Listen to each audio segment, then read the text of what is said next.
Hi all, welcome back to my channel Vaiga. ഇന്ന് നമ്മൾ എങ്ങനെയാണ് കർക്കിടക കഞ്ഞി ചെയ്യുന്നതെന്ന് നോക്കാം.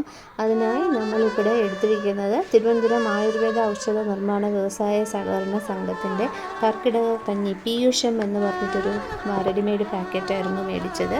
അതിനകത്ത് അരി, ചെറുപയർ പരിപ്പ്, ഔഷധക്കൂട്ട് ഇത് ഇത്രയും ഉണ്ടായിരുന്നു. അതെങ്ങനെയാണ് ചെയ്യേണ്ടതെന്നുള്ള വിധവും അതിനകത്ത് ഡീറ്റെയിൽ ആയിട്ട് തന്നിട്ടുണ്ട്. ഔഷധക്കൂട്ടിലെ ഇൻഗ്രീഡിയൻസും മാർക്കറ്റിനകത്ത് ഏതൊക്കെയാണെന്നുള്ളത് എഴുതിയിട്ട് ഉണ്ട്. അപ്പോൾ എങ്ങനെയാണ് ചെയ്യുന്നതെന്ന് നോക്കാം. 7 ദിവസത്തേക്കുള്ള അരിയാണ് അതിനകത്തുള്ളത്. 7 ദിവസവും രാവിലെ തന്നെ കഞ്ഞി കുടിക്കുക. അതിന് ചെറിയ കപ്പിന് 1 കപ്പ് അരി, ഒരു 2 ടേബിൾ സ്പൂണ് പരിപ്പും കൂടെ ചേർത്ത് നന്നായിട്ട് കഴുകി കുക്കറിലിട്ട് ഒരു 8-9 വിസിൽ വരുന്നത് വരെ നന്നായിട്ട് കുക്ക് ചെയ്ത് എടുക്കുക. ചെറുപയർ പരിപ്പൊക്കെ വറുത്ത പരിപ്പ് തന്നെയാണ്, അതുകൊണ്ട് വേറെ നമുക്ക് പണിയായിട്ടൊന്നും വരുന്നില്ല. ജസ്റ്റ് ക്ലീൻ ചെയ്ത് കുക്ക് ചെയ്തെടുക്കുക എന്നുള്ളത് മാത്രമേ ഉള്ളൂ.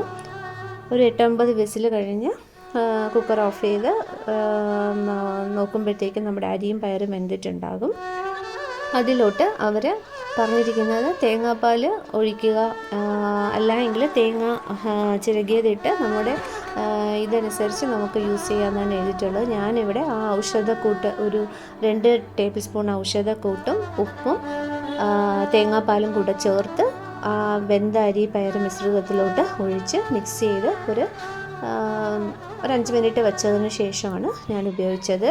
പക്ഷേ വളരെ രുചികരവും ആരോഗ്യകരവുമായ ഒരു ഔഷധക്കഞ്ഞിയായിരുന്നു അത്. എല്ലാവർക്കും ഇഷ്ടമാകും. നമ്മുടെ ആരോഗ്യത്തിന് വളരെ നല്ലതാണ്. രുചിയും വളരെ നല്ല